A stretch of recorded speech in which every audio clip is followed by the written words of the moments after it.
You're watching Act TV. I'm Julianna Forlano. The U.S. made major changes to the way it trades with China this month, with both Trump and Congress moving to restrict investment in Chinese companies. Why are we entering into a trade war with China at this time? And what will it mean for our economy? Dean Baker is here to tell us more. Dean co-founded the Center for Economic and Policy Research in 1999. His areas of research include housing and macroeconomics, intellectual property, social security, Medicare and European labor markets. He's the author of several books, including my favorite, Rigged: How Globalization and the Rules of the Modern Economy Were Structured to Make the Rich Richer. He has a great blog, Beat the Press, which provides commentary on economic reporting.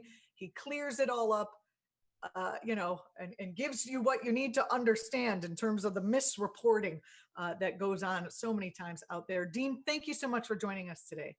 Thanks a lot for having me on. I just wanted to make a quick comment because it's impossible not to miss what's going on in our cities across the country, not my little town here in southern Utah, but just about everywhere else. But one of the points, I don't generally directly work on racism and discrimination, but one of the points that I've made, I think, can't be overlooked is that inequality is a really, really, really, really big part of this story. And just to be clear, I don't think racism would go away if we had, much more equal distribution of income. But if we envisioned a world where, CEOs were not getting 100 times what the ordinary worker was, and doctors weren't getting 20, 30 times what, say, a home healthcare aide was getting, we had a much more equality. I think we'd have a much smaller problem of racism, racial injustice. Not to say it would go away, but I think it's probably fair to say that if you have a upper middle class Black person, they face plenty of racism, but they're much less likely to have a cop put their knee on their neck for 9 minutes. So I don't think these are unrelated, in other words. Do you think, and again, we had scheduled Dean in advance to come on before all of the current unrest that we're seeing in the wake of the killing of George Floyd. Dean, I have a theory that Donald Trump is going to be like, look, the Blacks destroyed our economy, and he's going to push off what he has been doing to our economy onto, any number of others, including the Black community and the quote unquote rioters that he's making sure get constant wall-to-wall coverage of burning cars and looted targets. Your thoughts about that from what you know? Well, a couple things. I mean, first off, the one thing that I think everyone knows about Donald Trump at this point is he never takes responsibility for anything. I should qualify that. He never takes responsibility for anything that goes wrong. He's happy to take responsibility for everything that goes right, even if it had nothing to do with it. It wouldn't surprise me if he'll take responsibility for the sun coming up tomorrow. But in terms of anything that goes wrong, and obviously, we're looking at a lot of things going wrong right now. He will find other people to blame, and obviously the African Americans, or protesters generally, obviously not just African Americans. He will blame them, no doubt about that. But the realities were that this economy was a disaster beforehand, and okay, that was the pandemic. Was that his fault? Well, yes, it was, in the sense that he dealt with it horribly. And we don't have to look far. We could look to Europe, countries like Germany, like Denmark. They're largely open. And people are not getting sick. They're not dying. I don't mean literally no one's getting sick. No one's dying, but in relatively small numbers. And, again, that's not good. But, we're not going to have a world where no one dies. That's going to happen. And, in Denmark and Germany and other countries we could point to, they've handled it well so that they've got the pandemic more or less under control. And their economies are up and running again. They still took a hit, but nothing like what we're taking here. So yes, he deserves the blame for the pandemic and the impact it's had, both in over 100,000 people dead now and the devastation it's done to our economy. What do you see as the economic forecast for our cities? I know here in New York, and I know we've gotten off topic from China and we'll get back there, but I see a couple of things in New York City. People who have any means at all are leaving. They're not waiting until something else happens. They're leaving, moving to New Jersey, to wherever, anywhere outside of the city. And I've heard that in other areas too. And then there are people who don't have the ability to do that. Your thoughts about any of this? Yeah, we're looking at some huge issues. One is a very short-term issue that's really enormous and unfortunately hasn't gotten the attention it deserves. The other one's the longer-term one, which will be a big problem for places like New York. The short-term issue is the cities, the states are their budgets are devastated. That was even before these protests. There's a lot of cost, police overtime. Obviously, there's going to be a lot of money have to spend repairing infrastructure and other things. They don't have the money. They're literally out of money. They've been shut down for 3 months. They haven't been getting tax revenue. They've had more expenditures than ever, primarily healthcare related, but other areas. It was an incredible failure of the Democratic leadership that they passed the first two rescue bills in Congress, the CARES Acts, and they didn't have money for the state and local governments. And it was, many of us, I was saying this, others, not just me, a lot of us were saying this, like, get the money, get the money, get the money. It was not, it didn't require great insight to realize that the state and local governments needed money. And for whatever reason, Nancy Pelosi did not insist that was in those bills. Then she said, oh, it'll be in the next one. Well, guess what? Mitch McConnell doesn't give a damn. They're on vacation. I don't know what they're doing, but they're not in session. He is in no rush to give them the money. Now, at the end of the day, I'm sure there will be some money for state and local governments, but he's going to extract a lot of concessions for that. And I'll guarantee you it will not be enough. So as bad as the services were for low-income neighborhoods, for African Americans, other minorities, they're going to be worse. So that's the near-term story. Now, the longer-term story, one of the outcomes, and I think this is largely good, but it's going to have real consequences. We have a lot more people who are able to work from home. That's, I think, a good thing, from the standpoint of global warming, congestion in the streets, and just people, why do we want people commuting to work if they can avoid that? And, a lot of people talked about telecommuting for decades, but we're doing it. And that's very, very powerful in the sense that it's very hard to tell an employee, oh, it won't work if you're telecommuting when you have been telecommuting. So that's going to be a really big deal because a lot of companies are going to be saying, oh, okay, we don't need all this expensive office space in New York City, in San Francisco, in Los Angeles. There's going to be a big fall in the demand for office space in those cities. And that's going to be a real thinning out of the population in those cities. So on the one hand, the plus side, again, the environmental considerations, but also much lower housing costs, which has been a really big problem. That's a good story. But the transition, these cities are going to see a huge fall in revenue, tax revenue, and it's going to be a very, very hard adjustment. Oh gosh. I noticed that banks are not actually lending money these days, not for mortgages, not for cars, not to businesses. Can you talk about the effect that that's going to have on the economy? And am I accurate in my perception there? Yeah, that's a mixed story. Banks have been, for example, housing loans, those are actually pretty high. So they are making loans for housing. I haven't seen data on cars. My guess is that very few people have been in the market for buying cars in the last, It's 2 months. closed. What are you gonna? Where are Yeah, you gonna? yeah. So, Yeah. so it wouldn't surprise me if they haven't been lending that much for cars, just because people haven't been buying them. So I don't know. I guess I'd leave that as an open question. I think that they are prepared to lend money when people come to ask for it. Again, which isn't to say every business that needs money will be able to get it. I'm sure many won't, but I think the banks will be making loans. Mhm. Okay, well that's a plus. Let's pivot over to I'm glad you're here because this obviously affects what's going on in our world. Obviously affects everything, and I do want to underscore what our guest before said that if we're concerned more about the state of the economy than people's lives that in the moment, then that we need to recheck our priorities, and we are not concerned more about this than that, but it is a conversation that needs to be had. I noticed on WNYC today on their show Marketplace, they discussed the fact that if police officers don't want to change their ways, there is an economic incentive for municipalities and localities to change the rules so that they would be, let's say, more likely to not do the brutal tactics that they've been doing, including the fact that in New York City alone in 2018 the city paid over $230 million in police brutality retribution. So my tax dollars has to go to pay for police brutality. It's just it's another economic issue that ties in here. Your thoughts, Dean?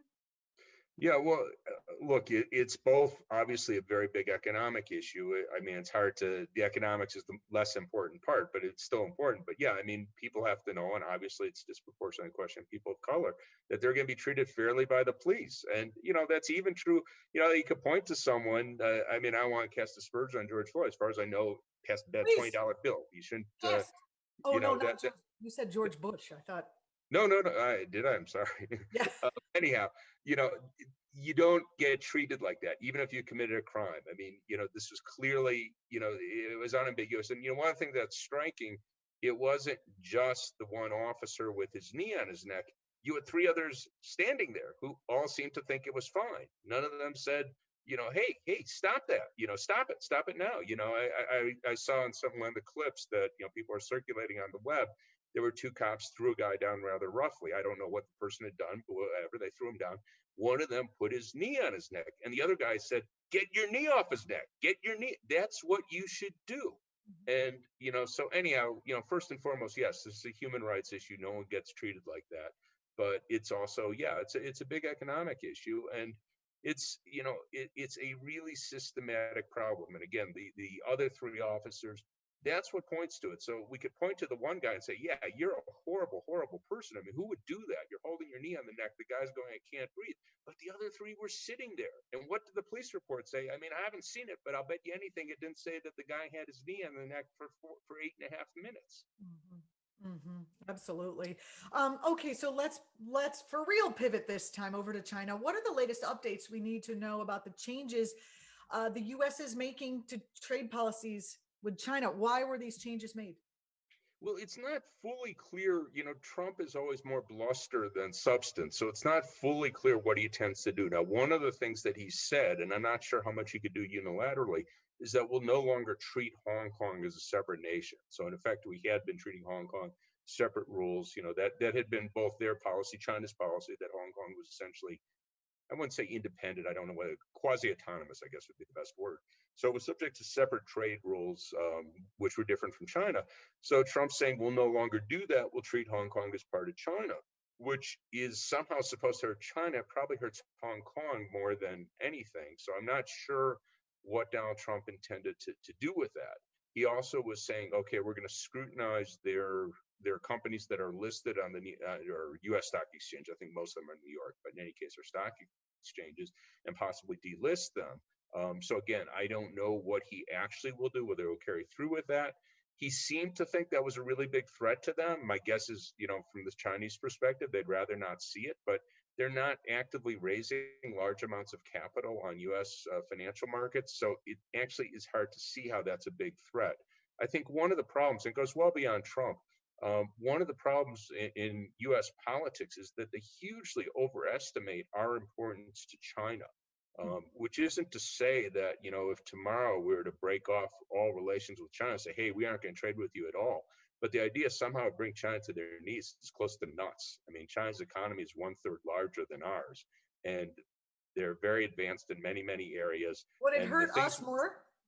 almost certainly, yeah. I mean, so what it would mean is that we'd be paying a lot more money for a lot of things we import from China. And the other thing, which there seems zero appreciation of, and you just go, my God, how could these, a lot of these are economists, people do economic policy. How could they be so ignorant about economics? China, we have complaints about them not respecting our patents and copyrights or intellectual property generally. Whatever complaints we have now, they would go through the roof, because if we did that, they'd send Bill Gates a note. Guess what? Thank you very much. We're going to put Windows in hundreds of millions of computers, and we're not going to give you a penny. We're going to do that. The Pfizer, they have good drugs. We're going to make hundreds of millions of Yeah, copies. they'll change the name to Mindos and Twizer, and then they'll have everything. Yeah. I mean, if we're going to play hardball, why do we think they wouldn't play hardball? And we're going to lose that. And it's because just we have nukes. That's why. they have nukes too. I know. It's yeah. It's an incredible level of ignorance. And yeah, we could look at China. There's a lot of things we could say we don't like about China. Who, it's not a democracy. It's not my ideal country. But it's idiocy not to realize how strong, how powerful it is, and the idea that we're going to punish them No, that's not going to work. I mean, we could, yeah, again, inflict some pain on them. They'll inflict much more on us. And the other thing is, from the standpoint of the rest of the world, we look like nuts. So you'll be China and the rest of the world versus the United States. And, I don't know, maybe we could make El Salvador go along with us, but that'll be about it. Your latest blog post is a response to the Washington Post piece that calls the changes an existential threat to China. And we just talked about that briefly. Um, is there anything else we need to do to correct this record? And why do you think, who does it serve to have the Washington Post calling this an existential threat to China?